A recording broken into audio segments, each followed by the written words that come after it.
ஒருத்தர் ஒப்பிட்டு பேசும்போது நல்லா இருக்கும். அது எப்படின்னா ஒரு தடவை விமானம் பறந்துகிட்டு இருந்தது. அப்போ ஒரு போட்டி வச்சாங்களாம். அது பைலட் வச்சிருக்காரு. நீங்க பாருங்க, உங்களுக்கு எல்லாம் ஒரு அறிவிப்பு, $20 லட்சம் உங்களுக்கு பரிசு. ஆனா என்ன போட்டியினுடைய நிபந்தனை சொல்லிடுறேன். வெளியே நீங்க கையை மட்டும் தான் நீட்டணும், வேற தலையை எதுவும் நீட்டக்கூடாது. கையை மட்டும் நீட்டி எந்த நாட்டு மேல பறக்குது இந்த விமானம் அப்படின்னு சொல்லணும். சரி அப்படின்ட்டு ஒரு ஆள் மட்டும் எந்திரிச்சான், வேற யாரும் எந்திரிக்கல. சொல்லுங்க அப்படின்னா விமானம் போயிட்டு இருந்தது. வெளியே கையை மட்டும் நீட்டி உள்ள எடுத்துட்டு எந்த நாடு அப்படின்னாங்க, அமெரிக்காவு. எப்படி கண்டுபிடிச்சு ஒரே ஆச்சரியம் உங்களுக்கு. இப்படி கையை வெளியே நீட்டும் போது அங்க உள்ள லிபர்ட்டி சிலை என் கையில தட்டுச்சு. லிபர்ட்டி சிலை உள்ளது அமெரிக்காவில் மட்டும், அதான் அமெரிக்கான்னு சொன்னேன். சரி இனிமேல் இன்னும் வேற நாட்டுல விடும். சரி வேற நாட்டு மேல பறந்துகிட்டு இருக்கும்போது அதே மாதிரி கையை வெளியே நீட்டினா உள்ள.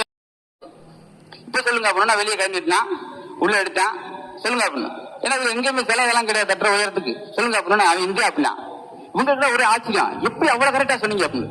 நான் வெளியே கை நீட்டி உள்ள எடுக்கும்போது 3000 ஆச்சுங்க உரிப்பிட்டான்.